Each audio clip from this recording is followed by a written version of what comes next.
Following a monthly money routine has completely changed the way I approach my finances. It's made me more organized, it's made me more confident, and I honestly feel like I've been able to reach my goals significantly faster because I'm always clued into what's going on. So today, I am going to take you through my in-depth monthly money review for March. There's a lot of personal finance jargon on the internet, but here at Break Your Budget, we cut through the crap and focus on getting the basics right.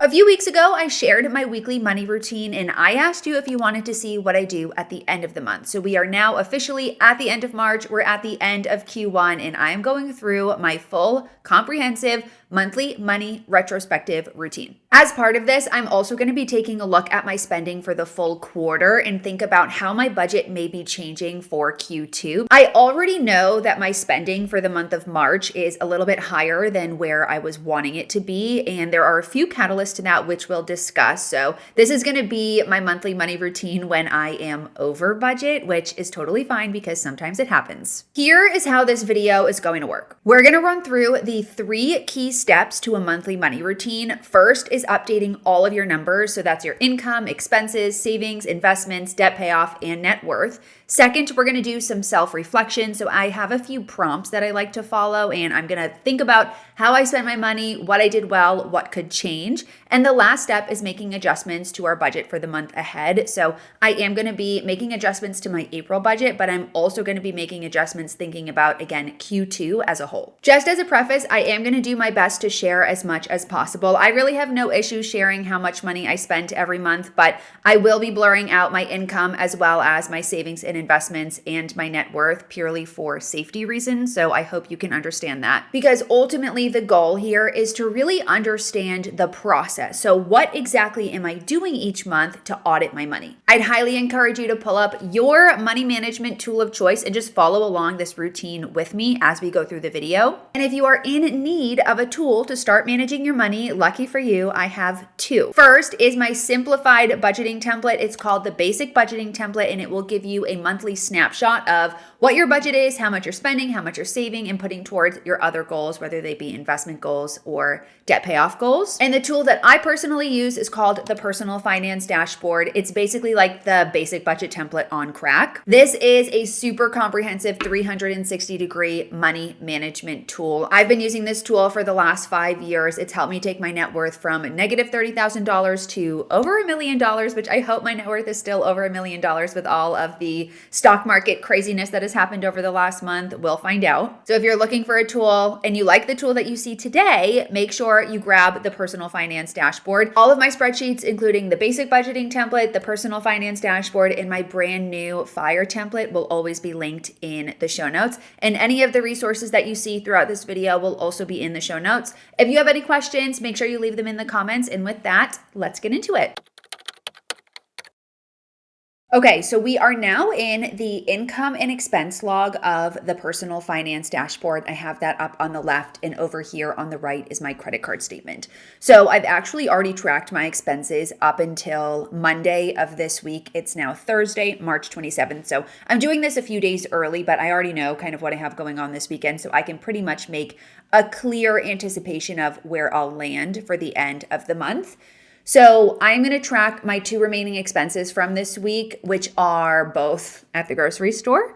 So I have $3.25. This was grocery, $11.88, and that was at Jewel. So when I track my expenses, I always like to leave a note of what something is. And the reason why I love the PFD is it has, a way for me to categorize based off of my own personal categories, essentials and non-essentials. So now I'm going to log this Aldi expense, $3.26. That's also groceries. And that was $9.41 Aldi. The last thing I'm going to do is log my paycheck for tomorrow. So I am self-employed, but the way my business is structured is I am an S Corp. Well, I'm an LLC with an S Corp election. And so I run payroll every 2 weeks. I pay myself an $80,000 a year salary. And so I get paid every other Friday, and I know I'm going to be getting paid tomorrow. So I'm going to put in 2048, which is my biweekly pay. The other thing that I need to log here are my 2 401k contribution add backs. So the way that the personal finance dashboard works is I'll log my 401k contributions in the savings and investment section in a moment. However, because my 401k contributions are also deducted from my paycheck, I need to make sure that I add them back into my income so that they appropriately even out and don't double count, like logging my net income and then also logging an investment. It would subtract that investment and basically double count it in my annual spending plan based off of the way it's set up. This is all explained in the PFD like FAQ videos if you decide you want the PFD, but I'm also going to be logging those because I need to make those contributions as well as part of this routine. So both of those contributions are going to be made today, 3/27. And so I have a separate category here for my solo 401k add back. And I add, I believe, $845 a month or $845 per paycheck. I'm going to do $845. And that is how much I need to put into my 401k to max it out as an employee, which I'm also, because we're at the end of the quarter, going to be making my quarterly profit share into my 401k as an employee. Because I have a solo 401k, I can contribute as an employee and as an employer. That's a separate conversation that you should talk to an accountant about if you're self-employed. So we are all updated on my income and expenses. Now I'm going to go into my savings and investments. So I am not currently saving for anything right now. I am not actively putting money into my savings for any reason. So I generally just skip this part. And then I'm going to move over here into my qualified investments, and I'm going to log those 2 transactions. So it's 3/27, and I'm going to put in solo 401k employee, solo 401k employee, 845 paycheck, 314. So that when I do my bookkeeping at the end of the year, I always know 845, this is going to be paycheck 328. I am also going to be doing 327 solo 401k employer. This is going to be a $10,000 profit share. So I budget for this quarterly with my business income. And at the end of the year, if I can contribute more, I make adjustments as I need to. This is going to be my Q1 employer contribution. So I just like to make sure that I keep things nice and organized. And then lastly, we have my 2 stash auto contributions. So I put $120 into stash every 2 weeks, and they're basically on the same cadence as my pay. So I'm going to put in those same dates here. And I have a log here, stash, it's $120. And that's sort of like a set it and forget it investment for me. So that's updating my numbers in step number 1. I don't even think I said this. Step number 1, you're updating all of your numbers. So your income, your expenses, any savings contributions, any investment contributions, any debt payments. I don't have any debt, so I have nothing to log for that. And then your net worth, which I'm going to be updating my net worth, but I am not going to show it for privacy reasons. However, next week, assuming everything all goes to plan, I'll be uploading a video about my net worth breakout, which will be a percentage-based net worth breakout. So more information on that to come, but I'm going to update my net worth and we'll circle back for some self-reflection.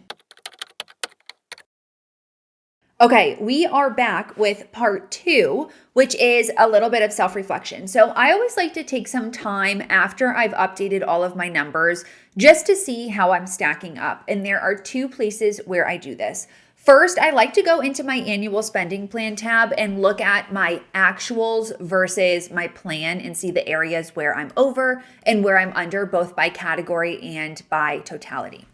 So as you can see here, if we were to look at my total expenses for the month of March, I'm $176 over budget. That will probably end up being about $250 over budget when we actually get through this weekend. I don't have a ton of plans, so I'm not super worried about how much it will actually end up being.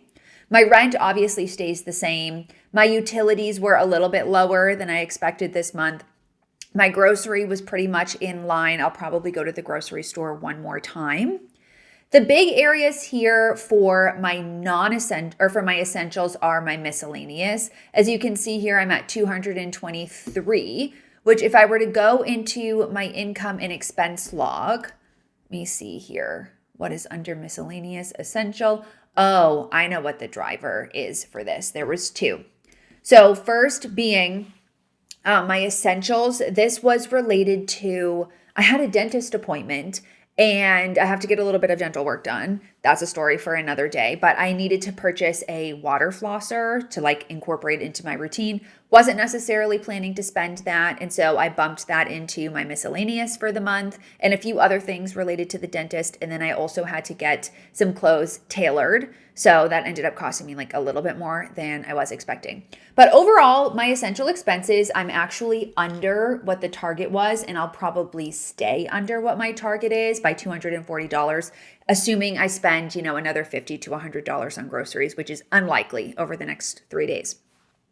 Moving on to non-essentials. So my restaurants going out, I'm actually pretty happy with this because I had a friend in town for St. Patrick's Day and we sort of just switched back and forth on what we paid for. She actually ended up paying for dinner twice, which was very generous of her, but I ended up paying for all of the Ubers and we took a lot of Ubers. So it is what it is. For shopping, as you can see, this is a glaringly large number. There are a few reasons why this number is so high. The big one being I made a few purchases for my wardrobe that I had sort of been not necessarily putting off, but needing. So part of my big theme this year when it comes to my shopping is to be buying less and buying better, but really focusing on filling wardrobe gaps and not buying things that I already have. And so ultimately, I did a little bit of shopping this month to start filling those wardrobe gaps. I got a pair of sneakers that I've been needing. I got a pair of jeans that I have been needing. I mean, need is a loose term, right? But I needed a different cut of jean for my wardrobe for everyday jeans because I wear jeans pretty much every single day. I got a spring jacket that I'm really excited to wear when it finally gets a little bit warmer here in Chicago. I got a white t-shirt, which I did not need, but I loved the way that it fit. I needed a longer white t-shirt that I could tuck into jeans. And then I also got a pair of satin pants that I'm really excited about. So more about my clothes is all over on my Instagram, my personal Instagram.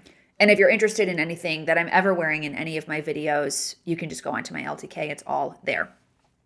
Beauty, I didn't spend any money on skincare beauty this month because I'm finally, after 5 years, I'm finally starting to get sent some skincare and makeup as PR, which I'm so excited about because that basically helps eliminate the shopping I need to do in that category, which is fabulous. Self-maintenance, so this was a haircut and color and also a pedicure this month. I planned for this. This is a every quarter, every 4 months kind of expense, so not something I'm going to be doing regularly. I do get a pedicure every month. My Ubers, I spent $170. I'm expecting this to go up to about $210 after this weekend. I know I'm going to be doing a few Ubers. Coffee, this is normal. This I'm not worried about at all. This is the coffee that I buy if I'm going out to a coffee shop, and then my coffee beans from Cafe Lux. Travel home, this was my flight home because I was on the Cape for a week where my parents live. And then this miscellaneous down here, what is this? Let's see. Oh, patio chairs. I ordered some patio chairs for my balcony, which I'm so excited. I didn't plan to do this, but we had one day this week where it was or this month where it was 70 degrees. And I'm like, I need some patio chairs. So those were a save for me. I bought them off of Wayfair. I'll insert a picture of what they look like. I'm really excited about them because I've never had a balcony before and I can't wait until it's a little bit warmer. I can sit outside and drink my coffee and hang out out there. I'm very, very excited. So that's what my spending looks like this month. Now I'm going to hop into my monthly snapshot here. And so this is just giving me an overview of what things are looking like for the month of March. And over here, I have a couple of prompts that I like to go through just to keep me on track during this review. I didn't set any goals for the month of March. We can set some for April together when we get to step 3. So first, this is just keeping track of updating things. So I've already updated all of my numbers and I honestly don't really have any notes on those. And now I'm going to go through and answer some of these questions. So where did you over or underspend? I overspent on shopping. And yes, it was preventable. So when I go through all of this, I like to just keep some notes. So at the end of the year, when I'm looking at my full year spending, I can go back into these monthly categories and just quickly see what were the drivers. My shopping was obviously unpreventable or was preventable, but like I mentioned, I'm really trying to be thoughtful about clothes that I bring into my wardrobe. And ultimately, as I start to slowly purge and cycle through things, I know that some clothing purchases are going to come up that I may not be, line by line planning for in my budget. And that's totally fine. I am still following my rule of one in, one out. So I actually took out, I want to say like 8 or 9 pieces from my closet, and I brought in 4 this month. How does your spending make me feel? Overall, because my spending is still pretty much in line with my target, I'm feeling good about it.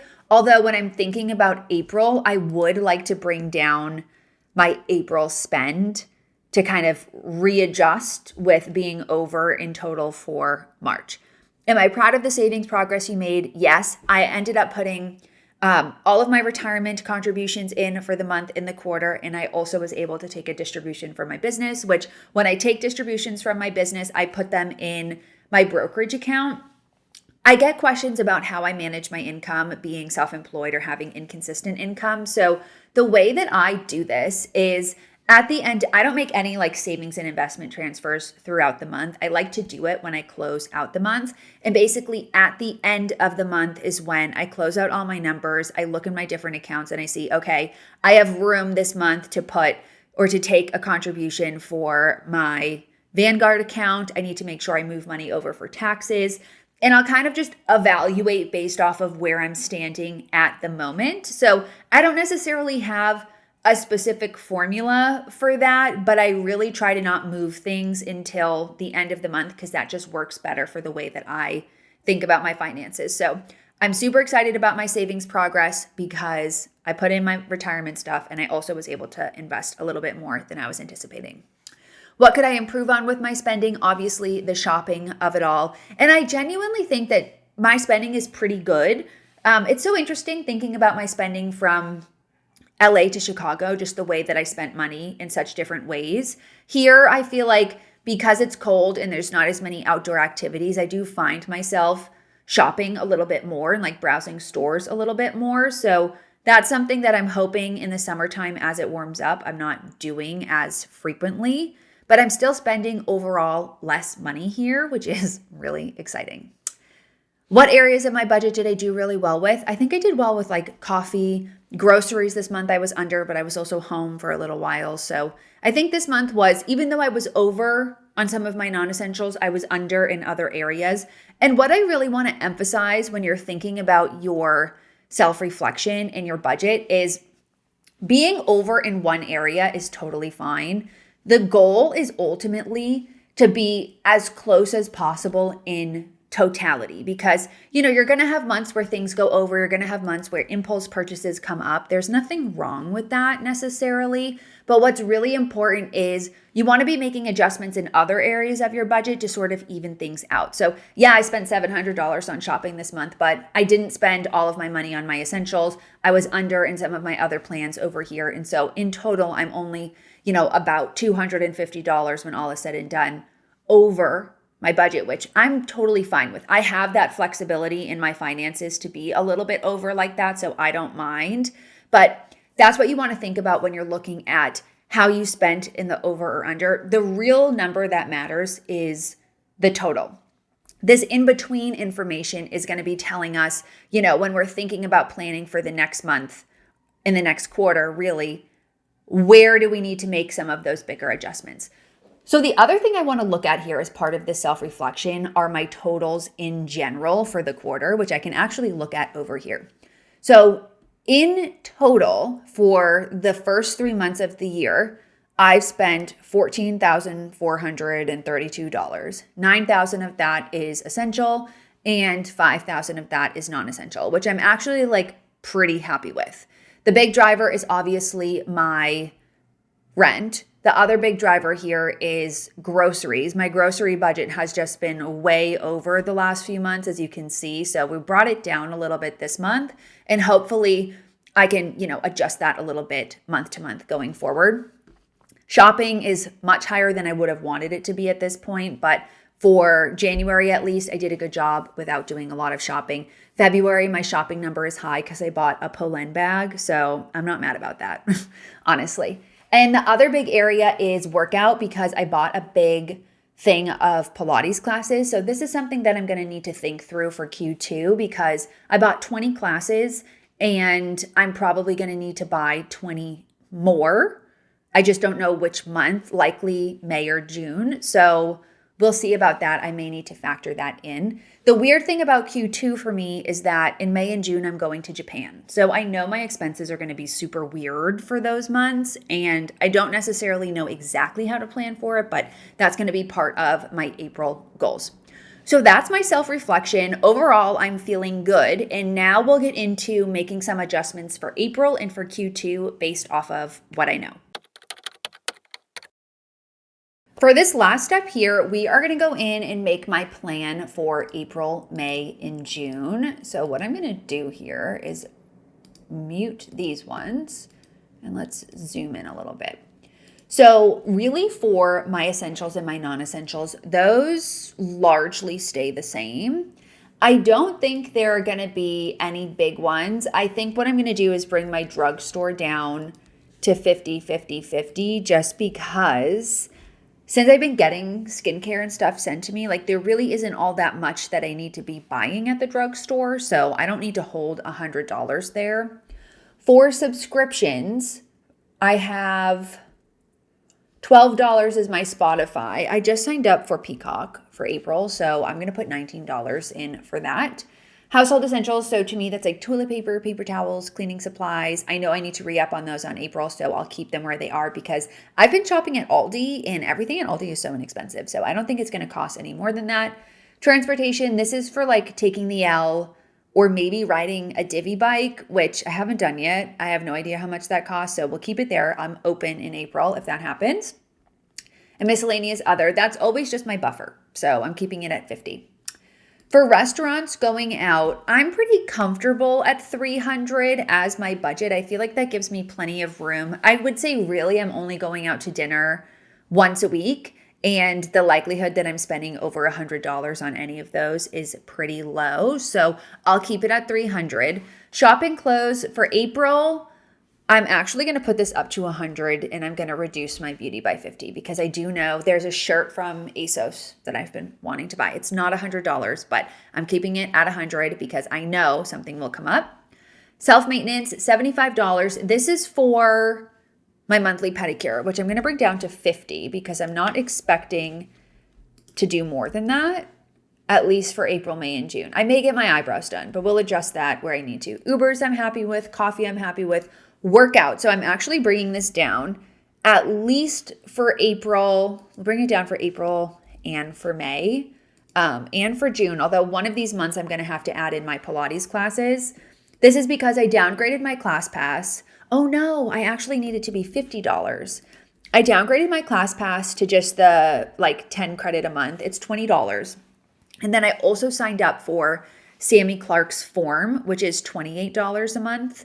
So it's about $50 a month I'm spending on workout subscriptions. And then I've already prepaid for my Pilates classes. I have 8 classes left. So that'll last me at least through April. And then I guess for May, I'm going to have to up this because it's $520. So I'm going to put $600 in my budget for May, which is fine because I'll be able to find some of that money that month. Maybe trips for April. I don't have any planned. I do have one planned, but it's a business trip. So I don't need to plan for it here. Gifts, I'm not buying any gifts in April. Activities and miscellaneous, we'll keep those there. Why does this feel really low? It's at, 4150. That actually I'm happy with. I was looking at this 3400 and I'm like, that's not possible for me. So this is giving my plan bare bones at $4,150. I would really, really, really hope and like for my totals to look like this at the end of the month, just to sort of even out my March. When I'm thinking forward to May, so the TLDR is in May, I'm going to Japan. I leave on the 22nd and I come back on June 10th. So it's kind of like the last week and a half of May, the first week and a half of June. And so I know that's going to impact my groceries. I know that's going to impact some of my other monthly expenses. I just don't really know how. And I don't know necessarily how I want to budget for this. The whole trip itself is already paid for. What I really need to be thinking about is shopping. So I've put some money in here for June, but I might want to split these up. I might do a follow-up video on just like separate budgeting expenses related to Japan. If you're interested in that, let me know. I'm already planning to do like a full what my trip cost, but I think maybe I'll also do a video on planning for it, like planning out my budget, planning out my outfits, all that kind of stuff. So if you want that, let me know, because it's been on my mind for a little while around, like, that's part of why I've been doing some shopping is what am I going to wear every day there when we're like doing activities, but I want to be put together. I don't want to be in workout clothes the whole time. So more to come on that. But I think with that, I'm going to wrap up my budget planning for the month. I'm happy with my April plan. And so if you didn't already know, every single week I go through and I track my expenses weekly. And I have a whole video about this. I'll make sure it's linked up on either side here. But this is where I'm starting at the top of April. And then every week when I track my expenses, I make my adjustments. So if you need help on a weekly money routine, make sure you go and watch that video. The last thing that I want to touch on here is actually my monthly audit checklist, which I have on my iPad here. I'll put it up on the screen and you can download this as well in the show notes if you're interested. But basically, this is just so that I don't forget to do any of the like monthly things that are important for financial maintenance. So we went through our audit where I updated my numbers, I reviewed my spending, and I created my budget for next month. Now I need to pay my rent. I still need to do that. I need to pay off all my credit cards. I still need to do that. I need to set my spending goals for next month, which I did. And what I'm actually going to do is I'm going to pull this up in April, and I'm going to set my goals here in my monthly money review. So let me pull this up right now. So I'm going to set 3 spending financial goals.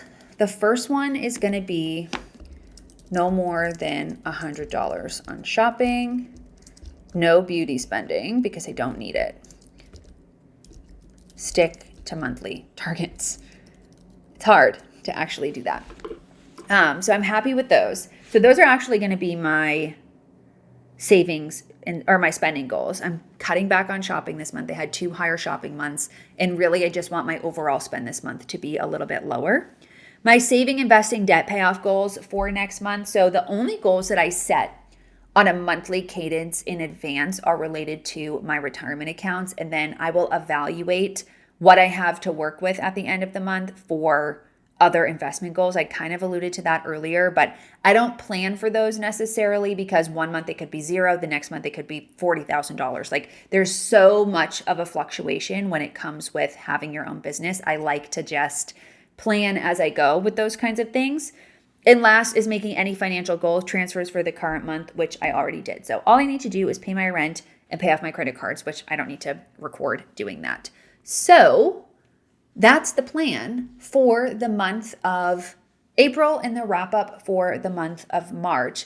I know this video was a little bit chatty, but I hope it was helpful in just showing you the way that I think about my goal planning and my like broader financial routines. If you enjoyed this video, let me know. If you want me to do these monthly, I'm also happy to. I feel like maybe the more I do them, the more informational and like better they'll be as I get a little bit more practice with it. But let me know in the comments if you want this to be a more of a monthly series. I'm happy to do that. If you have questions, let me know. And if you want any of the tools or anything I showed in this video, it's all in the show notes. So with that, thank you so much for watching, and I will catch you in the next one.